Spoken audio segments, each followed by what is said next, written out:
February 8, 1587, Fotheringhay Castle, Northamptonshire, England. A woman in her mid-40s walks to the scaffold in a scarlet petticoat, the color of Catholic martyrs. Her name is Mary Stuart. She has been a prisoner for 19 years. As she places her head on the block, she speaks her final words in Latin. "Into thy hands, O Lord, I commend my spirit." The axe falls. But here's the mystery that has haunted historians for over 4 centuries. Did Mary betray Elizabeth? Did Elizabeth betray Mary?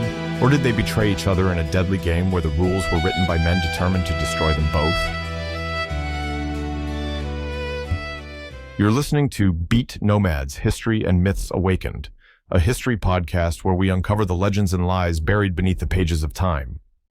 Today, we're diving into one of the history's most devastating riddles, Mary Stuart, Queen of Scots, born to rule Scotland, France, and, she believed, England. Instead, she spent her final decades locked in castles, her letters intercepted, her reputation torn apart by forgery. When she died, she was called a traitor. But new scholarship suggests something far more sinister, that the evidence used to condemn her was manufactured. This episode asks a deceptively simple question with a devastating answer. Who betrayed whom?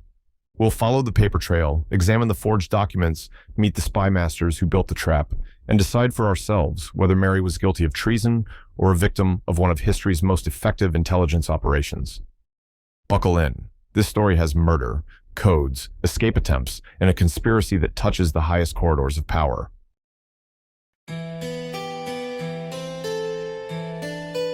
This chapter answers, who was Mary Stuart before everything fell apart? Mary Stuart was born on December 8, 1542, at Linlithgow Palace in Scotland. Her father, King James V, had just died after Scotland's crushing defeat at the Battle of Solway Moss, an invasion launched by England's King Henry VIII. Mary was the only surviving heir. 6 days later, she was proclaimed Queen of Scotland, inheriting a throne soaked in blood. Henry VIII wanted Mary, not as a person, as a pawn. If Mary married his son, Edward, Scotland would fold into England's embrace. But Mary's French mother, Mary of Guise, had other plans. Instead of London, baby Mary was sent to France. At 5 years old, she arrived at the glittering court of King Henry II, where she would be raised not just as a princess, but as his princess. Better than his own children, according to those who saw it. She learned French fluently, danced with grace, rode with confidence, and at 15 married the Dauphin, Francis. For a brief moment, she had everything.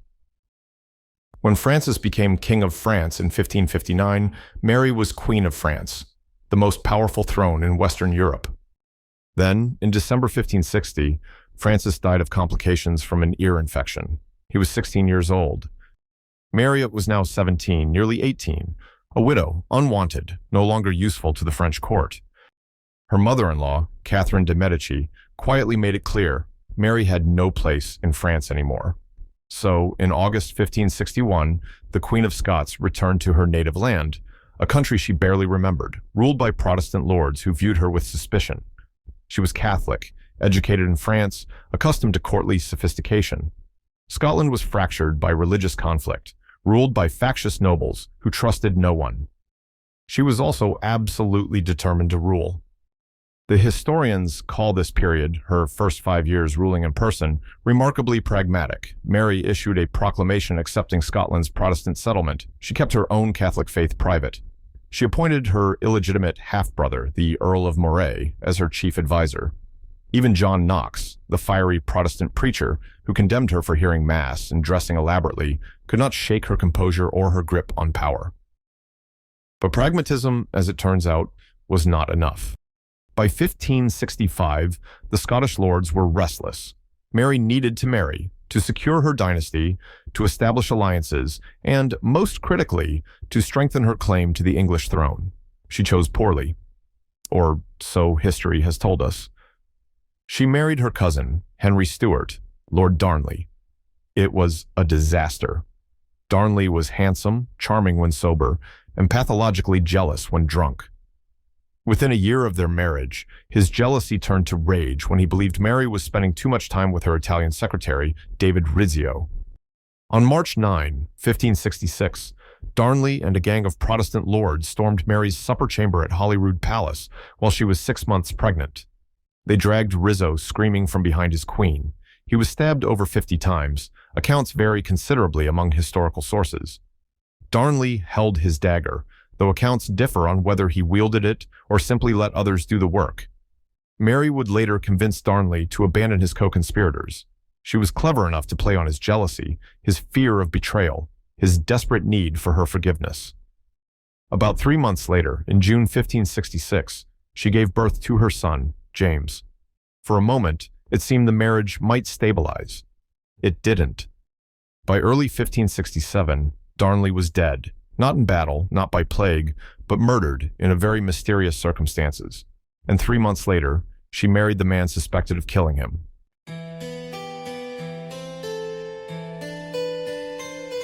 This chapter answers, who really killed Lord Darnley, and what's the truth behind the most incriminating evidence? February 10, 1567, just after 2 a.m., Edinburgh. Lord Darnley is staying at a house called Kirk O'Field, Collegiate Church of St. Mary in the Fields, situated in what is now the courtyard of the University of Edinburgh's Old College.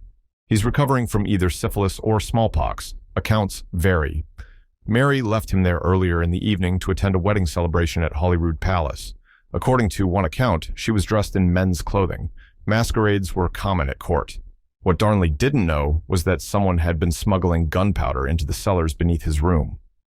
The explosion, when it came, was enormous, loud enough to wake the entire neighborhood. Kirk O'Field was reduced to rubble. But here's where the story takes a sharp turn. Darnley's body was not in the house. It was found in a garden nearby, clad only in a nightgown, with his groom beside him.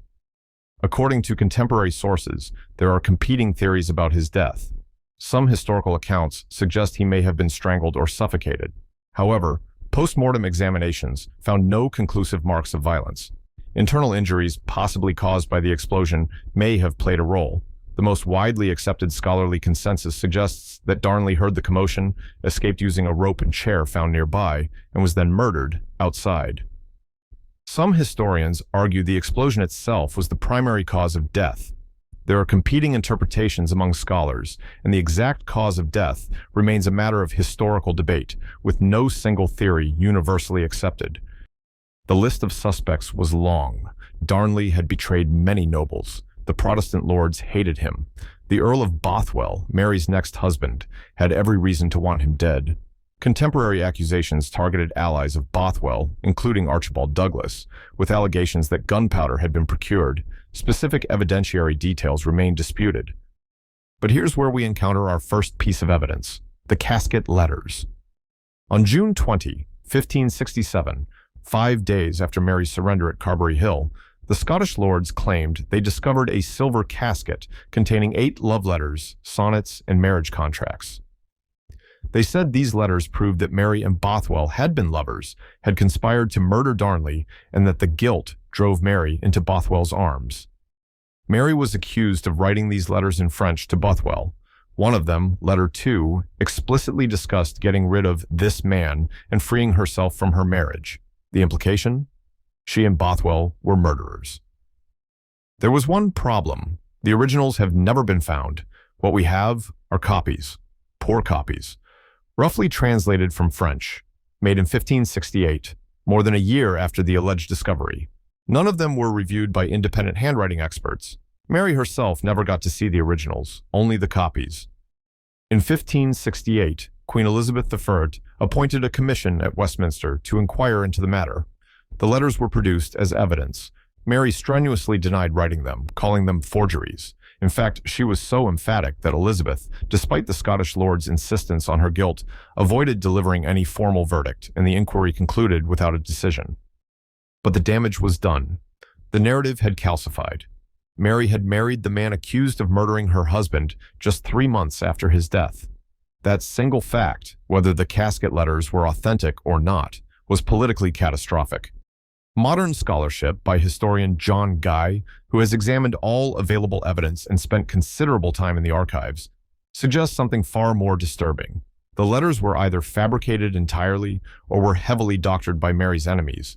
chiefly the Earl of Moray, her half-brother, who had every interest in removing her from power. Guy's argument is meticulous. Some of the letters were written in French. Mary's learned language, yes, but also the language of countless courtiers. The translations are rough and inconsistent. Most damning, there is internal evidence that at least one letter was written to the wrong recipient entirely. Letter 4 contains phrases that make no sense if Bothwell was the intended audience. Historians have suggested it was actually a letter to Darnley, forged and recontextualized by Moray's faction. The Casket Letters remain debated, but this much is certain. They cannot be proved authentic, and yet they served their purpose. They destroyed Mary's credibility, offered a narrative that satisfied those who wanted her removed, and became the foundation of Mary's guilt for 400 years. Here's the crucial point. The 1,568 inquiries returned no verdict, neither acquitting nor convicting Mary, leaving the matter officially unresolved. But by then, it was too late. The public had made its judgment. So, if Mary didn't kill Darnley, and the Casket Letters can't be trusted, how did Mary go from being a queen trying to hold together a fractious kingdom to being a prisoner locked in English castles?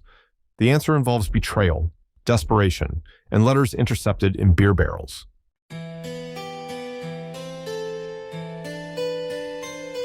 This chapter answers, how did Mary's own letters, or versions of them, become the instrument of her destruction? May 1568. Mary, Queen of Scots, is at Carlisle Castle in northern England, technically Elizabeth's guest, but actually her prisoner. Mary had fled Scotland after her defeat at the Battle of Langside in May 1568. She had been imprisoned at Loch Leven Castle for 11 months following her capture at Carberry Hill in June 1567. She'd hoped Elizabeth would help her reclaim her throne. Instead, Elizabeth, advised by her chief minister, William Cecil, ordered her detention while an inquiry was held into Darnley's murder. The inquiry, as we know, went nowhere, but Mary remained locked up. Elizabeth sent her food, 16-course meals, wine, luxuries befitting a queen, but also guards, constant surveillance, no one in or out without permission. For 19 years, Mary would be moved between castles, Tutbury, Sheffield, Chartley. She was allowed a household of servants, a few ladies-in-waiting, a physician, but she was never free. The earliest years were relatively comfortable. The Earl of Shrewsbury, a gentleman of some sympathy, was her custodian for about 15 years. He even grew fond of her, despite the strain on his finances and his marriage. Later rumors and marital tensions with his wife, Bess of Hardwicke, included suspicions and accusations that historians debate. But Shrewsbury's kindness masked something darker, an absolute prohibition on escape. Mary's only lifeline was correspondence. Her only weapon was her pen and her ciphers. In her chambers, Mary wrote in secret code. She used substitution and nomenclator ciphers that were considered sophisticated for the time. She arranged to smuggle letters out hidden in beer barrels, bread loaves, concealed in hollowed-out objects. Inside her letters, pleas for help, political analysis, negotiations with foreign powers, coded references to her supporters. What Mary didn't know was that many letters were being intercepted. Sir Francis Walsingham, Elizabeth's spymaster, had placed agents throughout Mary's household. Letters that appeared to leave her chamber secretly were diverted before they left the castle. Walsingham employed an expert cryptanalyst named Thomas Philippes, perhaps the finest codebreaker in 16th century Europe. Key cipher systems Mary used were broken by Thomas Philippes. Every scheme she plotted, Walsingham knew about it. For many years, Walsingham's network intercepted much of Mary's correspondence. There had been previous plots, the Ridolfi Plot in 1571, the Throckmorton Plot in 1583. In each case, Catholic conspirators sought Mary's support. Her correspondence, and that of her circles, suggested sympathy for efforts to alter the succession, though the extent of her direct written authorization is debated. In each case, Walsingham had the evidence, the intercepted letters, but Elizabeth refused to execute her cousin. She was hesitant. She understood the precedent. Killing an anointed queen, even a rival, was dangerous. It invited questions about the legitimacy of monarchy itself. So Mary lived, behind stone walls, but alive. But by 1586, things had changed. Parliament had grown impatient. The threat of Spanish invasion was real. King Philip II of Spain saw an opportunity to place a Catholic queen on the English throne and restore the old faith. Walsingham, Cecil, and others in Elizabeth's inner circle were determined that Mary would not become that opportunity. They needed incontrovertible proof. They needed Mary to write something, anything, that directly authorized violence against Elizabeth. Enter Anthony Babington. Babington was a young, idealistic Catholic conspirator. He was also a spy, or thought to be one, by his own network. In the spring of 1586, Babington connected with John Ballard, a Jesuit priest, and together they began planning a rescue mission to free Mary and place her on the throne. What neither man knew was that their connection had been arranged by Walsingham himself. The rescuer offering help to Mary was Walsingham's double agent, Gilbert Gifford. Gifford had positioned himself as Mary's trusted confidant. Through him, Babington's rescue plan reached Mary. On July 7, 1586, Babington's letter was decoded by Philippe's. It outlined in remarkable detail a plan to rescue Mary from her prison and assassinate Elizabeth in the process. 6 gentlemen, it said, would undertake that tragical execution. Mary received this letter on July 17, 1586, and she responded. What exactly Mary wrote in her response is the crux of the entire case against her, and the crux of a historical controversy that hasn't been resolved in nearly 400 years. Here's what we know. Mary did write according to intercepted ciphers. She asked for details about the rescue. She said that when the plan was accomplished, she hoped to be got away from here. She approved the general outline of assistance from foreign powers. What we do not know, with certainty, is whether she explicitly authorized the murder of Elizabeth. In the original ciphered correspondence, Mary's words were ambiguous. She discussed being transported out, spoke of the arrival of foreign forces, and referenced the rescue plan. But she did not write, at least not in the versions we can verify, kill Elizabeth. She did not say assassinate the Queen. This is where Thomas Philippes enters the historical record in a way that changes everything. After decoding Mary's letter, Philippes drafted a postscript in Mary's cipher asking for the names of the 6 conspirators. A draft in his hand survives in the National Archives.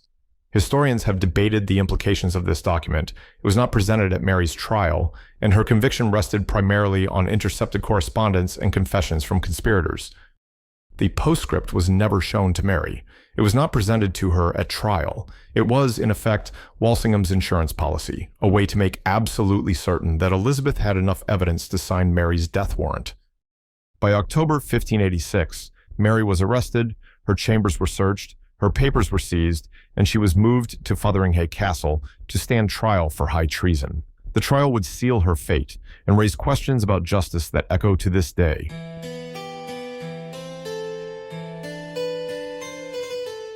This chapter answers, what does the trial reveal about guilt, political power, and the manufacture of evidence? October 14, 1586, Fotheringhay Castle. Mary enters the great chamber. The court has been arranged with deliberate symbolism. An empty throne represents Elizabeth, and Mary is seated in a subordinate position.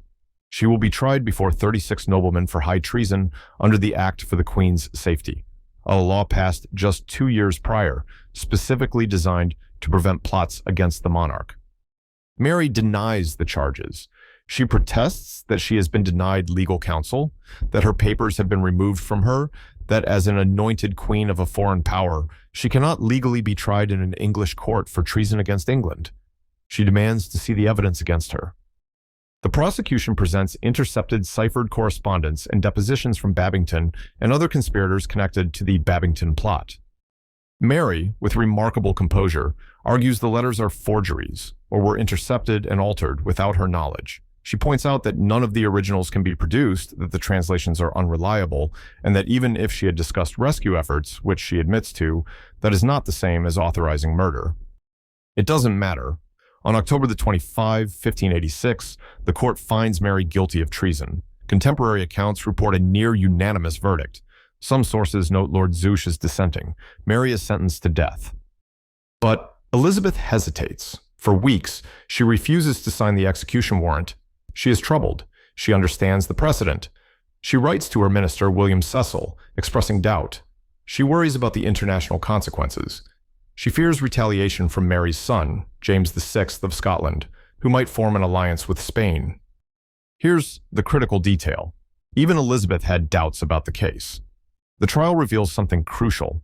The evidence against Mary was circumstantial, disputed, and contaminated by intelligence operations. She had discussed rescue. She had written to conspirators. But the leap from rescue me to kill Elizabeth required Walsingham's forged postscript and the dubious Casket Letters. And yet, on February 1, 1587, Elizabeth signs the death warrant. She gives it to William Davison, her secretary, but she adds a caveat: it is to be held, not acted upon. She is still conflicted. 3 days later, on February 3, members of the Privy Council moved to carry out the sentence promptly, later claiming royal authority despite Elizabeth's hesitation. They fear, quite correctly, that if they delay, Elizabeth will change her mind. The execution is set for dawn, February 8. On the morning of her execution, Mary dresses carefully. She wears black with a white veil, and beneath, a scarlet petticoat and bodice. Scarlet is the color of Catholic martyrdom.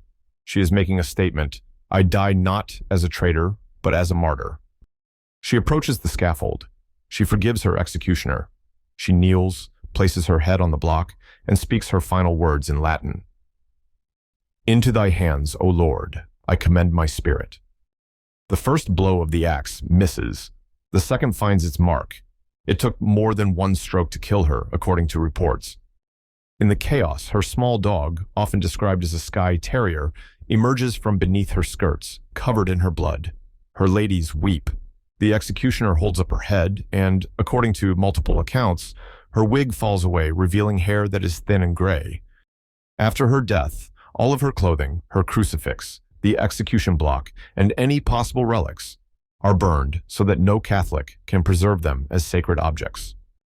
Before we move forward, we need to address one popular myth that has surrounded Mary's story for centuries. The myth: Mary was a passive, emotional, even foolish queen who allowed herself to be manipulated by men and who plotted recklessly against her cousin Elizabeth. The correction: modern scholarship, particularly the work of historians like John Guy and Antonia Fraser, suggests a far more complex and political woman. Mary was not naive. She was pragmatic. When she married Darnley, it was a calculated political move to strengthen her claim to the English throne. When she initially tolerated Protestantism in Scotland, it was strategic accommodation to a fractious kingdom, not religious weakness. When she wrote to conspirators, she understood the stakes, but she was also desperate, locked away for 19 years with no legitimate means of escape. The evidence comes directly from her own letters and papers, many of which she penned in code while imprisoned. Mary was remarkably intelligent, politically savvy, and strategic. What she was not was powerful enough to overcome the coordinated efforts of Walsingham, Cecil, and the Scottish Protestant lords who were determined to destroy her. So we return to our central question: who betrayed whom? And the answer is more complicated than any single narrative allows.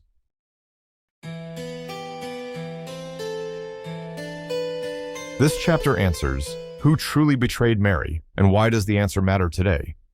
Let's be precise about the betrayals.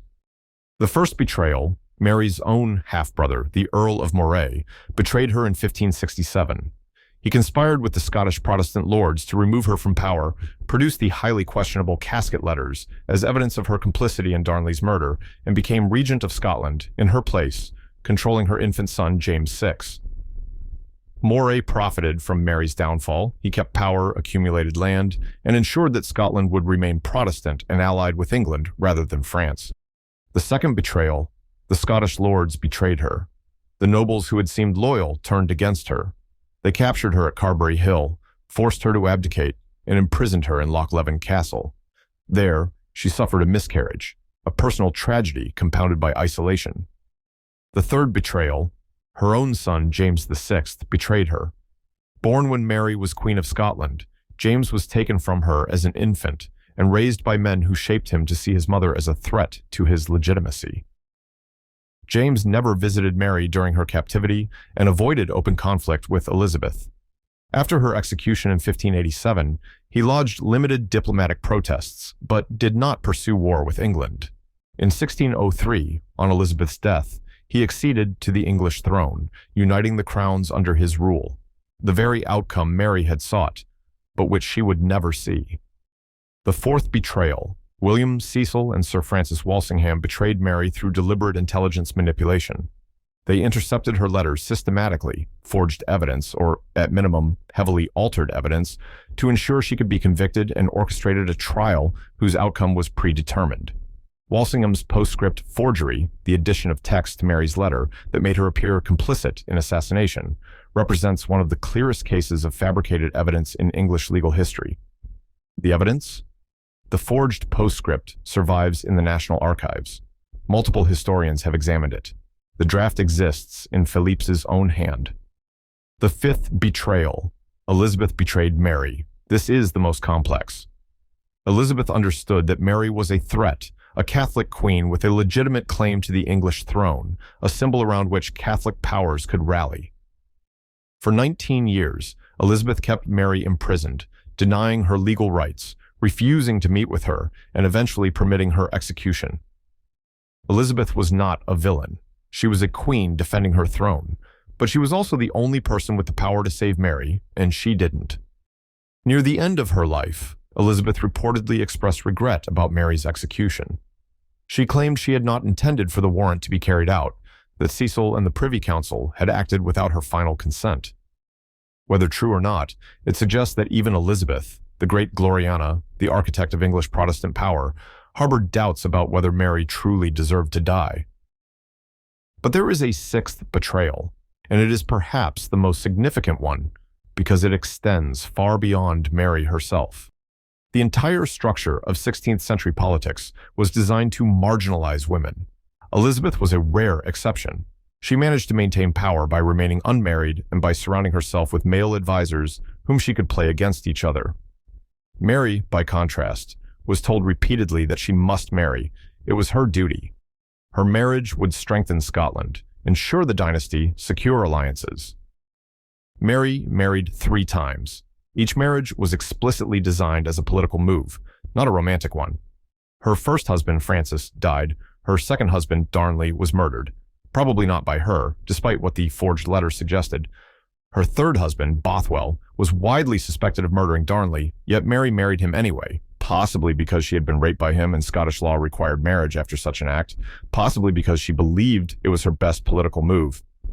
Every one of these marriages is held against her as evidence of her poor judgment, her recklessness, her unfitness to rule. And yet Elizabeth, who never married at all, is praised for her political acumen. The hypocrisy is stark. Mary spent nearly 19 years in custody before being tried in October 1586, was convicted on intercepted and disputed evidence, and executed for a conspiracy that the primary evidence suggests she was manipulated into supporting. Meanwhile, Walsingham and Cecil, the architects of this entrapment, are remembered as the brilliant statesmen who protected England. Mary's story matters today because it reveals how intelligence operations, when combined with political power, can manufacture guilt. The intercepted letters, the forged postscript, the circumstantial evidence presented as conclusive, the trial where the defendant is denied legal counsel and access to the actual evidence against her, the predetermined outcome. This is not ancient history. This is the template for what governments can and will do when they perceive a political threat.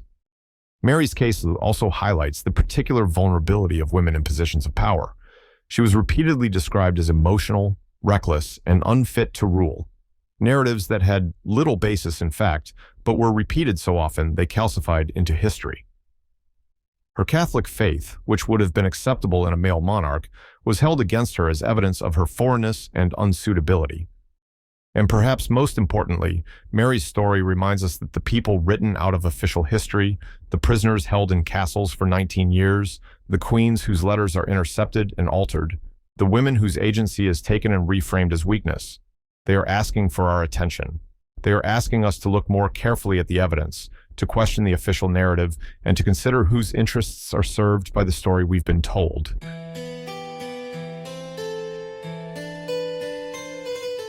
Let's recap. Mary Stuart lived a life of extraordinary drama. Turning a queen at 6 days old, she ruled Scotland at 18, was imprisoned in her mid-20s, and executed at 44. She was betrayed by her half-brother, her son, her own lords, her cousin Elizabeth, and by the spymasters who forged evidence to ensure her conviction. The Casket Letters, which supposedly proved her complicity in Darnley's murder, have never been authenticated and remain the subject of intense debate.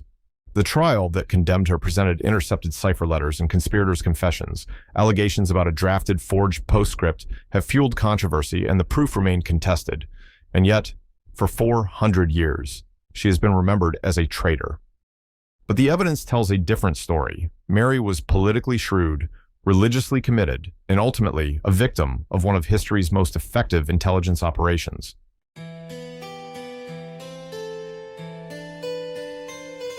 Thank you for joining us and listening to the Beat Nomads, History and Myths Awakened. If this episode has sparked your curiosity, we'd like to ask one thing. Please subscribe, leave a review, and share this episode with someone who loves history and mysteries. Next episode, we're investigating a different kind of betrayal, maybe the most famous one, the one where the words et tu, Brute were told, or were not. Yes, you are right. It will be about the assassination of Julius Caesar. Until then, remember, the stories told by those in power are not always the true stories. History belongs to those who ask the right questions. We are Beat Nomads. Thanks for listening.